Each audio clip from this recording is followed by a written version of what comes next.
Dear students, जो CBSE class 10th में इस बार आए हैं और जिनको 2027 में बोर्ड का एग्ज़ाम देना है, जो 26-27 सेशन में है, ठीक है। सीबीएसई के जो स्टूडेंट्स हैं उनके लिए मैथ्स के सिलेबस पे हम लोग इसमें बात करेंगे कि मैथ्स में उनको क्या क्या पढ़ना है, ठीक है। तो आइए, ये आपका सीबीएसई का ऑथेंटिक सिलेबस है, ठीक है। और ये जो लोग भी इस बार क्लास 10th में आए हैं और 2027 में 2027 में जिनको 10th का बोर्ड का एग्ज़ाम देना है, उनके लिए ये काफ़ी ज़्यादा ज़रूरी हो जाता है कि वो सिलेबस को अपने दिमाग में डाल लें, बैठा लें, याद कर लें, ठीक है। आइए सिलेबस को देखते हैं। आप यहाँ पे देख पा रहे हैं कि मैथमेटिक्स है आपका क्लास 10th 2026-27 सेशन के लिए। आइए देखते हैं अब हम लोग क्या क्या पढ़ना है।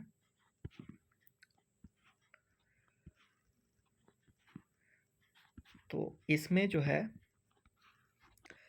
कोर्स स्ट्रक्चर क्लास 10th इसमें बताया गया है कि आपको सबसे पहले नंबर सिस्टम को पढ़ना है, जो आपका 6 मार्क्स का आएगा। अलजेब्रा को पढ़ना है, जो आपका 20 मार्क्स का आएगा। फिर आपको पढ़ना है कोऑर्डिनेट ज्योमेट्री को, जो 6 मार्क्स का आएगा। फिर आपको ज्योमेट्री सेक्शन से पढ़ना है, जो 15 मार्क्स का आएगा। ट्रिगोनोमेट्री को पढ़ना है, जो आपका 12 मार्क्स का आएगा। मेंसुरेशन को पढ़ना है, जो आपका 10 मार्क्स का आएगा। एंड लास्ट जो है आपका स्टैटिस्टिक्स एंड प्रोबेबिलिटी से भी इस बार आएगा, तो ये आपका 11 मार्क्स का आएगा। तो टोटल जो आपका बोर्ड का एग्ज़ाम होगा है वो आपका 80 मार्क्स का होगा, ठीक है। तो ये आपको ज़रूर अपने दिमाग में रख लेना चाहिए, ठीक है। फिर आइए इसके बारे में और आगे एक्सप्लेन किया गया है सीबीएसई के द्वारा, एक्सप्लेनेशन को देखते हैं। तो आपका जो है रियल नंबर्स, जो सबसे पहला टॉपिक है या पहला यूनिट है, ये इसके बारे में यहाँ पे बताया गया है कि रियल नंबर्स में आपको क्या क्या पढ़ना है, ठीक है। इसके अलावा जो इसमें बताया गया है, इसके अलावा कुछ अलग से नहीं पढ़ना है, ठीक है। क्या क्या पढ़ना है? तो fundamental theorem of arithmetic statements after reviewing work done earlier and after illustrating and motivating through examples. Main आपका इसमें ये है proofs of irrationality of √2, √3 and √5, ठीक है। तो इसके लिए आपको सोर्स एनसीईआरटी और सिर्फ आर.एस. अग्रवाल को पढ़ना है, ठीक है। एनसीईआरटी और आर.एस. अग्रवाल को अच्छे से पढ़ लेते हैं तो आपको मैथ्स के लिए कुछ सोचने की ज़रूरत नहीं है। तो ये रियल नंबर्स का है। उसके बाद और आगे आते हैं। फिर यहाँ पे बताया गया कि पॉलिनोमियल्स में आपको क्या पढ़ना है, ठीक है। पॉलिनोमियल्स जो अलजेब्रा का सेक्शन है, पॉलिनोमियल्स में क्या पढ़ना है, ठीक है। आप इसको पढ़ के दिमाग में रख लीजिए, पढ़ लीजिए इसको। जीरोज ऑफ ए पॉलिनोमियल पढ़ना है, relationship between zeros and coefficient of quadratic polynomial पढ़ना है, ठीक है। इन सब चीज़ों को भी आप पढ़ें, ठीक है। फिर आपको पॉलिनोमियल्स के बाद फिर आगे सेकेंड टॉपिक है pair of linear equation in 2 variables, ठीक है। और इसके बारे में यहाँ पे पूरा एक्सप्लेन किया गया है, डिस्क्राइब किया गया है। इन सब चीज़ों को पढ़ना है, ठीक है। तो सोर्स के तौर पे आपको सिर्फ एनसीईआरटी और आर.एस. अग्रवाल, सिर्फ ये दो बुक जो है आपका सफिशियंट है। इसके अलावा कोई तीसरी किताब पढ़ने की बिल्कुल ज़रूरत नहीं है।